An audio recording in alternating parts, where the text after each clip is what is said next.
तो स्वागत है आप सभी का exams with MS YouTube channel पर। और आज की इस वीडियो में हम देखेंगे गणित के कुछ महत्वपूर्ण सूत्र।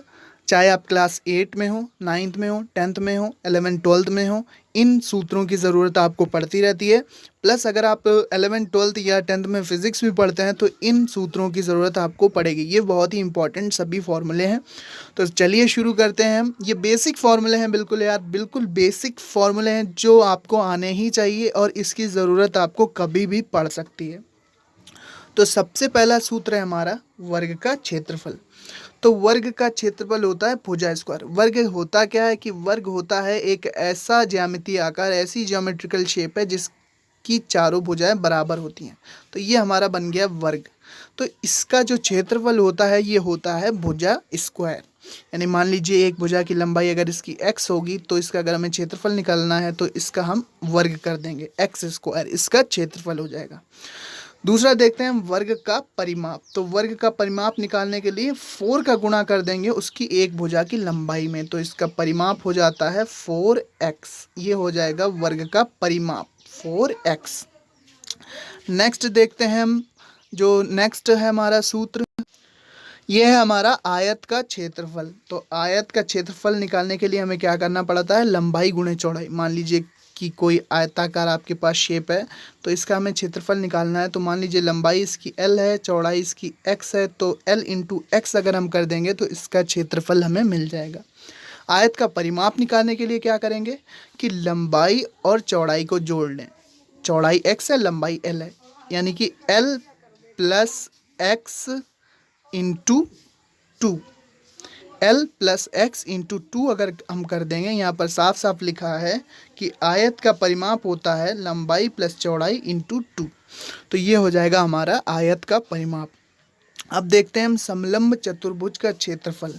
जो समलंब चतुर्भुज का क्षेत्रफल होता है वो होता है हाफ, यानी कि 1/2 समांतर भुजाओं का योग इंटू उनकी लंबवत दूरी। समांतर भुजाओं का योग इंटू उनकी लंबवत दूरी। नेक्स्ट सूत्र है हमारा वृत्त का क्षेत्रफल। मान लीजिए कोई वृत्त है, यहाँ पर वृत्त हमने बना लिया है और उसकी त्रिज्या कितनी है, r। उसकी त्रिज्या r है। तो वृत्त का क्षेत्रफल होता है पाई r स्क्वायर। कितना होगा, पाई r स्क्वायर, यानी कि पाई और रेडियस यानी कि त्रिज्या का स्क्वायर, ये हो जाता है इसका क्षेत्रफल। तो ये होता है वृत्त का क्षेत्रफल, एरिया ऑफ सर्कल। फिर देखते हैं वृत्त की परिधि क्या होती है। वृत्त की परिधि होती है हमारी, अगर r त्रिज्या का कोई वृत्त है तो वृत्त की परिधि हमारी होती है 2πr, जहाँ पर r क्या है, r त्रिज्या है, r त्रिज्या है। तो वृत्त की परिधि होती है 2πr।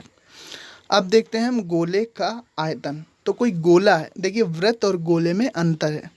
वृत्त एक कोई सर्कल कोई भी हो सकता है, लेकिन गोले को जब आप कल्पना करेंगे तो कोई बॉल है तो उसको हम गोला करेंगे, कोई लोहे का गोला है तो उसको हम गोला कहेंगे। तो गोला और वृत्त में अंतर है। अगर हम किसी तार को लें और उसका इस तरह से हम सर्कल बना दें तो वो कहलाएगा हमारा वृत्त, लेकिन जो गेंद होती है वो होती है गोला।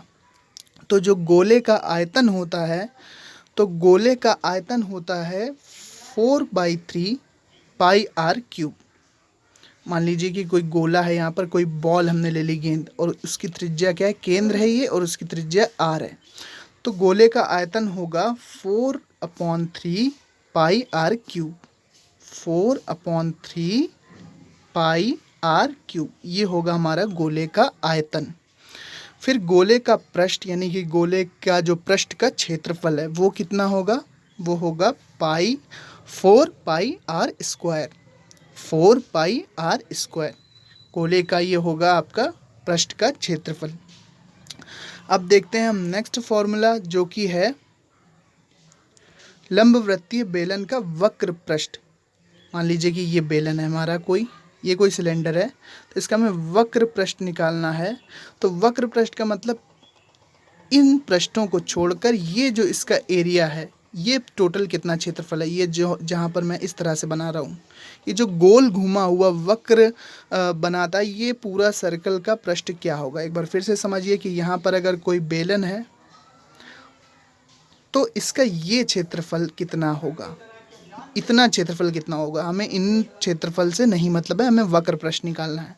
तो ये क्षेत्रफल होता है हमारा 2 पाई आर एच, और लंबवृत्तीय बेलन का संपूर्ण पृष्ठ क्या होगा, 2 pi r h plus 2 pi r square. क्योंकि इस केस में क्या होगा कि इस केस में हमारे पास देखिए बेलन का जो वक्र पृष्ठ है वो है 2 पाई आर एच, और इन दो क्षेत्रफल, ये जो दो क्षेत्रफल हैं इनका क्षेत्रफल होगा पाई आर स्क्वायर, तो 2 पाई आर स्क्वायर हमें जोड़ना पड़ेगा।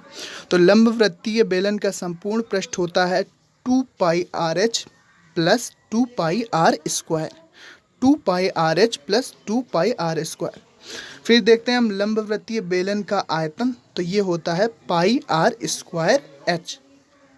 मान लीजिए कि कोई सिलेंडर है हमारे पास, कोई लंबवृत्तीय बेलन है, तो इसका हमें क्या निकालना है, इसका निकालना है हमें आयतन। तो एच इसकी हाइट हो जाएगी, एच इसकी ऊंचाई हो गई, तो इसका जो आयतन है वो निकलेगा पाई आर स्क्वायर एच। और ये क्या है, रेडियस है इसकी आर, यानी कि त्रिज्या कितनी है बेलन की, तो केंद्र से परिधि तक की दूरी त्रिज्या होगी। तो ये होगा हमारा लंबवृत्तीय बेलन का आयतन पाई आर स्क्वायर एच। अब शंकु पर चलते हैं। तो शंकु यानी कि कोण, शंकु को हम इस तरह से बनाएंगे।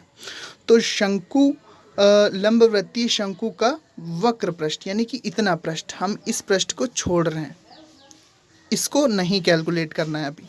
तो इतना जो क्षेत्रफल होगा वक्र पृष्ठ वो होगा पाई आर एल।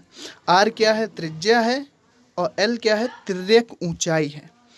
आर त्रिज्या है और एल तिर्यक ऊंचाई है। इसके बाद लंबवृत्तीय बेलन का संपूर्ण पृष्ठ निकालेंगे। देखिए फिर से हम शंकु बनाते हैं। तो ये जो नीचे गोलाकार क्षेत्रफल है, गोलाकार नहीं वृत्ताकार क्षेत्रफल है, इसका क्षेत्रफल होगा पाई आर स्क्वायर, और इसका क्या होगा पाई आर एल।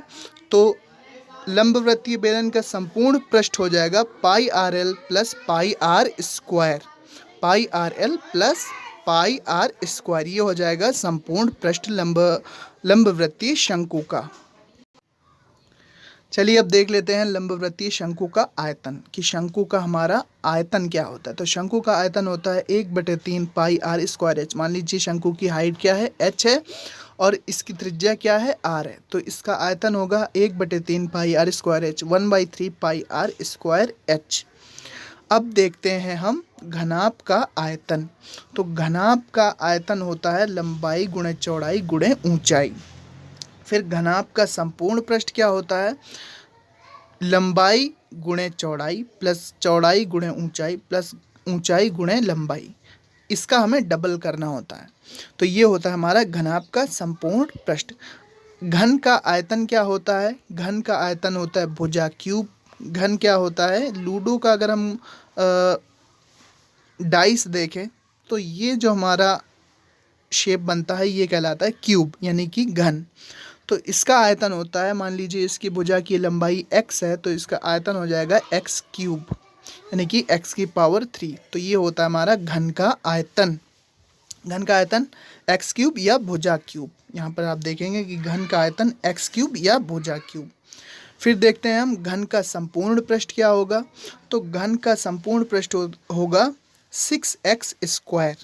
क्या होगा, 6x स्क्वायर। फिर से हम घन बना लेते हैं। यहाँ पर ये कोई मान लीजिए क्यूब है हमारे पास, तो इसका संपूर्ण पृष्ठ क्या होगा। देखिए घन में 6 पृष्ठ होते हैं टोटल, कुल 6 पृष्ठ होंगे। तो 6 और एक पृष्ठ का क्षेत्रफल क्या होगा, इतना अगर हम क्षेत्रफल किसी भी पृष्ठ का निकाल लें तो लंबाई गुणे वर्ग का क्षेत्रफल होता है एक्स स्क्वायर। तो सभी वर्गाकार 6 पृष्ठ हैं घन में, तो उसका जो संपूर्ण पृष्ठ हो जाएगा वो हो जाएगा 6x स्क्वायर, यानी कि 6 गुणे भुजा का स्क्वायर। ये हो जाएगा हमारा घन का संपूर्ण पृष्ठ। घन का संपूर्ण पृष्ठ। फिर से एक बार देखिए मैं क्या कहना चाह रहा हूँ। तो यहाँ पर मान लीजिए हमने कोई घन बनाया है, यहाँ पर कोई घन है। अब जो घन है उसका हर एक पृष्ठ जो होता है वो होता है वर्गाकार, और वर्ग का क्षेत्रफल होता है एक्स स्क्वायर। और टोटल हमें क्षेत्रफल निकालना है, और घन में टोटल यानी कि क्यूब में टोटल हमारे पृष्ठ कितने हैं, 6। तो इसका संपूर्ण पृष्ठ हो जाएगा 6x स्क्वायर, यानी कि 6 गुणे भुजा का स्क्वायर। नेक्स्ट हम देखते हैं, नेक्स्ट और लास्ट है हमारा समबाहु त्रिभुज का क्षेत्रफल। तो समबाहु त्रिभुज का क्षेत्रफल होता है √3/4 इंटू भुजा स्क्वायर, √3/4 इंटू भुजा स्क्वायर, ये होता है समबाहु त्रिभुज का क्षेत्रफल। तो दोस्तों ये थी वीडियो, 20 फॉर्मूले कवर किए हैं हमने। अगर आपको इसी तरह के और इम्पोर्टेंट और बेसिक फॉर्मूले चाहिए तो कमेंट बॉक्स में ज़रूर बताइएगा। सो मिलते हैं किसी अपने नेक्स्ट वीडियो में। Thanks for watching and listening में। इन फॉर्मूलों को याद रखिएगा और इनकी ज़रूरत आपको पड़ती रहेगी। Thanks for watching and listening me, and good luck for your future. Thank you and bye bye.